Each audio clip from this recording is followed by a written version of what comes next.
एक दिन करण अनाथालय से वापस जा रहा था कि तभी भाटिया वहां आता है और अचानक से ध्वनि के सामने आकर खड़ा हो जाता है और उसे गंदी नजरों से देखने लगता है। ये कौन है और ये ध्वनि के सामने ऐसे क्यों खड़ा हो गया आकर? तुम्हारी हिम्मत कैसे हुई यहाँ आने की? तुम क्यों मेरा पीछा कर रही हो? क्या चाहते हो मुझसे? अपनी चाहत तो मैं तुम्हें पहले ही बता चुका हूँ ध्वनि, पर अफसोस तुम समझती ही नहीं। तुम अपनी हद में रहो, समझे? मेरे घर के बाहर आकर तमाशा करके तुम्हें चैन नहीं मिला जो यहाँ आ गए? क्या करूं, तुम्हारे बिना मन ही नहीं लगता मेरा। ध्वनि नफरत भरी निगाहों से उसे देखने लगती है और वहां से जाने लगती है, पर भाटिया उसका हाथ पकड़ लेता है। छोड़ो मेरा हाथ। अरे ऐसे कैसे छोड़ दूं? तुम्हें तो मैं अपना बना कर ही रहूंगा। ध्वनि अपना हाथ छुड़ाने की कोशिश करती है पर छुड़ा नहीं पा रही थी कि तभी एक हाथ भाटिया के हाथ पर आता है और झटके से ध्वनि का हाथ छुड़ा देता है। वो करण था। वो ध्वनि और भाटिया के बीच आकर खड़ा हो जाता है। कौन हो तुम और तुम्हारी हिम्मत कैसे हुई मेरा हाथ पकड़ने की? ये मैं और इसके बीच की बात है, तुम बीच में मत पड़ो। शुक्र मनाओ कि बस हाथ पकड़ा है, मन तो मेरा तेरा गला पकड़ने का कर रहा है।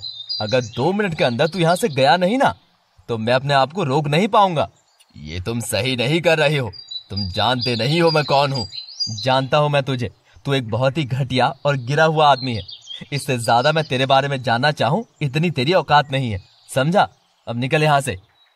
वो भाटिया को धक्का मार देता है और भाटिया जमीन पर गिर जाता है। छोड़ूंगा नहीं मैं तुझे। और ध्वनि तुम्हें तो मैं वो करने पर मजबूर कर दूंगा जो मैं चाहता हूँ। तू निकल रहा है यहाँ से या नहीं? भाटिया गुस्से में वहां से चला जाता है। करण पलटकर ध्वनि की तरफ देखता है। Thank you. करण हाँ में सिर हिला देता है। एक बात पूछ सकता हूँ? पूछिए। ये ध्वनि उसे भाटिया के बारे में बताती है। कितना घटिया इंसान है। ध्वनि अपना सर झुका लेती है। आई एम करण। मैं ध्वनि। आप अंजलि के? हाँ। करण और ध्वनि दोनों चुप हो जाते हैं। मैं चलती हूँ। Once again thank you so much. ध्वनि वहां से चली जाती है। करण भी घर वापस आ जाता है।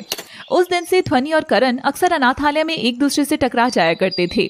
उनमें कोई बात तो नहीं होती थी, बस यूं ही एक मुस्कुराहट दे दिया करते थे एक दूसरे को। आयु को गोद न ले पाने की बात से ध्वनि थोड़ी दुखी रहा करती थी, पर वो आंखों के सामने था इसलिए उसने खुद को संभाला हुआ था। एक दिन समीर की माँ और करण की माँ एक दूसरे से मंदिर में मिलती हैं। आपने ध्वनि से बात की? नहीं, मेरी हिम्मत ही नहीं हुई उससे बात करने की। ऊपर से जब से वो आयु को गोद नहीं ले पाई है तब से दुखी रहती है। हमने करण से बात की थी पर उसने साफ इनकार कर दिया। समझ नहीं आ रहा क्या करे। लेकिन हम कोशिश करना तो नहीं छोड़ सकते ना।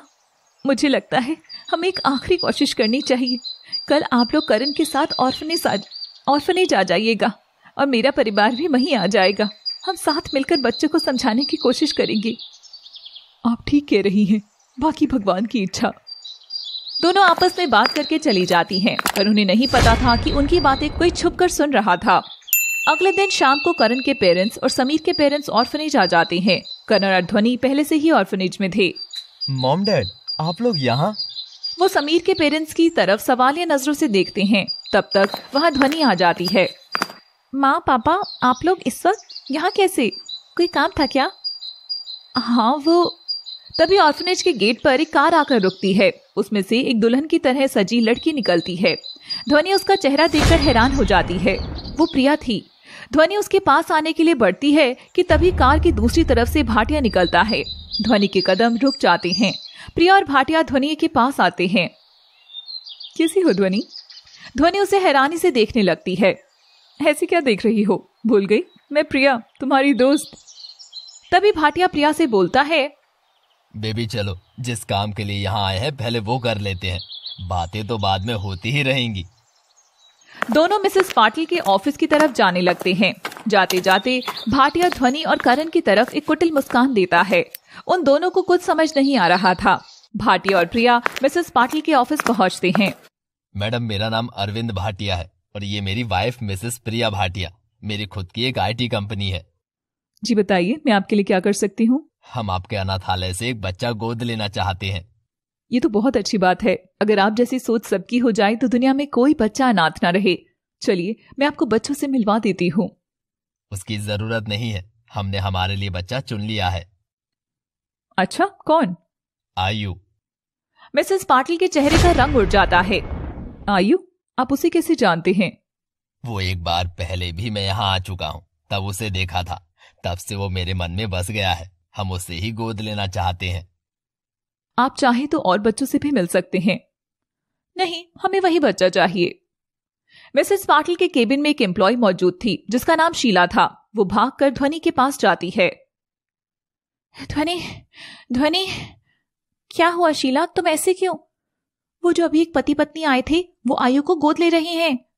ध्वनि के पैरों तले जमीन निकल जाती है। साथ साथ वहां खड़े करण और उसके माँ बाप और समीर के पेरेंट्स को भी झटका लगता है। ये तुम क्या कह रही हो? सच कह रही हूं। ये भाटिया और प्रिया मेरे साथ ऐसा क्यों कर रही हैं? क्या बिगाड़ा है मैंने इनका? वो भागते हुए मिसेस पाटिल के केबिन की तरफ जाती है। उसके पीछे पीछे बाकी सब लोग भी जाते हैं। क्या चाहते हो तुम लोग? क्यों मेरी जिंदगी के पीछे पड़ गए हो? हमने क्या किया है? हम तो बच्चा गोद लेने आए हैं। प्रिया ध्वनि के पास आकर धीरे से कहती है, उस दिन तुमने मेरी इंसल्ट करके अच्छा नहीं किया था ध्वनि। हुआ कुछ यूं था, जब करण और समीर की मां मंदिर में बात कर रही थी तब प्रिया ने उनकी बातें सुन ली थी। उसने सब भाटिया को जाकर बता दिया, जिसके बाद दोनों ने मिलकर ये प्लान बनाया था। ध्वनि रोते हुए मिसेस पाटिल के पास जाती हैं। मैम प्लीज ऐसा मत कीजिए, मैं आयु के बिना नहीं जी पाऊंगी। मेरी जिंदगी में अब है ही क्या सिवाय आयु के। Please ma'am. मैं मजबूर हूं ध्वनि, मेरे पास ऐसी कोई वजह नहीं है जिससे मैं ये होने से रोक पाऊं। तभी पीछे से करण की आवाज आती है, आयु कहीं नहीं जाएगा, और अगर जाएगा तो सिर्फ ध्वनि के पास जाएगा। सब उसकी तरफ हैरानी से देखने लगते हैं। तुम्हारा राज है क्या यहाँ पर? मैं आयु को गोद लेकर रहूंगा। करण तुम जानते हो ना, हम आयु को ध्वनि को नहीं दे सकते। यहाँ के भी कुछ नियम है। जानता हूँ मैम, पर अगर नियम पूरा हो जाए तो? मतलब? अगर ध्वनि को आयु को गोद लेने के लिए एक पिता के नाम की जरूरत है तो उसे वो नाम मैं दूंगा। वहां खड़े सभी लोग हैरान रह जाते हैं। किसी को कुछ समझ नहीं आ रहा था कि ये करण क्या बोल रहा है। वहां कुछ देर के लिए शांति छा जाती है। इसका मतलब तुम ध्वनि से शादी करोगे? करण ध्वनि की तरफ देखकर कहता है। ध्वनि बस उसे देखे जा रही थी। वो बिना कुछ बोले वहां से चली जाती है। करण भी उसके पीछे जाता है। करण भाटिया के पास आता है और कहता है, अब पता चल गया ना कि तुम आयु को गोद क्यों नहीं ले सकते। चुपचाप यहाँ से चले जाओ और अपनी उल्टी सीधी हरकतें करना छोड़ दो, वरना मुझसे बुरा कोई नहीं होगा, समझे? अभी तो मैं यहाँ से जा रहा हूँ, पर मैं तुम दोनों को छोड़ूंगा नहीं। इसका बदला मैं तुम दोनों से लेकर रहूंगा। चलो प्रिया। भाटिया प्रिया को लेकर वहां से गुस्से में चला जाता है। थोड़ी देर में करण, ध्वनि और उनके माता पिता ऑर्फनेज के गार्डन में आ जाते हैं। करण की माँ ध्वनि के पास आती है और उसे गले से लगा लेती है। मैं बहुत खुश हूँ बेटा कि तुम मान गई। तुम दोनों नहीं जानते कि तुम्हारे इस फैसले ने हमें कितनी खुशी दी है। हाँ बहन जी, आप ठीक कह रही हैं, हम लोग बहुत खुश हैं। मैं आप सबसे कुछ कहना चाहता हूँ। कहो बेटा। मैंने और ध्वनि ने फैसला सिर्फ आयु और उसकी जिंदगी के लिए लिया है और किसी वजह से नहीं। ध्वनि समीर को नहीं बुला सकती और अंजलि मेरी जिंदगी है, उनकी जगह हमारी जिंदगी में कोई नहीं ले सकता। करण सही कह रही हैं। ये शादी नहीं बल्कि एक समझौता है। इसलिए हम दोनों की आप सबसे विनती है कि आप लोग इस रिश्ते से कोई उम्मीद मत रखिएगा, क्योंकि हम वो पूरी नहीं कर पाएंगे। उन दोनों की बातें सुनकर सबके चेहरे पर एक उदासी छा जाती है।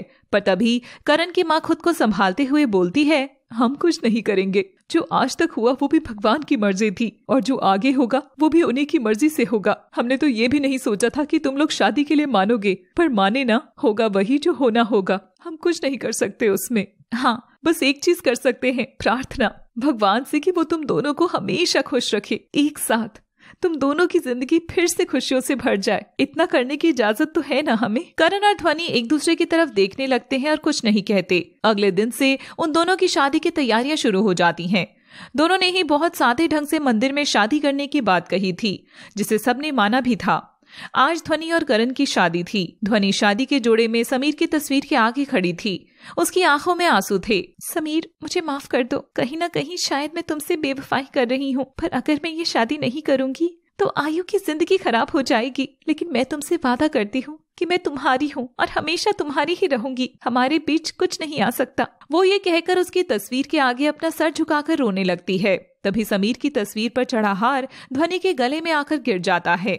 ध्वनि उसकी तस्वीर की तरफ देखने लगती है। तभी समीर के माता पिता और जूही वहाँ आते हैं। देखा तुमने ध्वनि, समीर भी तुम्हारे इस फैसले से बहुत खुश है। वो भी यही चाहता है कि तुम बीती बातों को यही छोड़कर अपनी जिंदगी में आगे बढ़ो, एक नई शुरुआत करो। माँ, मैंने आप लोगों से पहले भी कहा है कि ये शादी कोई शादी नहीं है, बस एक समझौता है। आज फिर से कह रही हूँ, इससे कोई उम्मीद मत रखिएगा। अच्छा ठीक है, हम लोग ये सब बातें क्यों कर रहे हैं अभी? जल्दी चलो, मंदिर में करण और उसका परिवार हमारा इंतजार कर रहा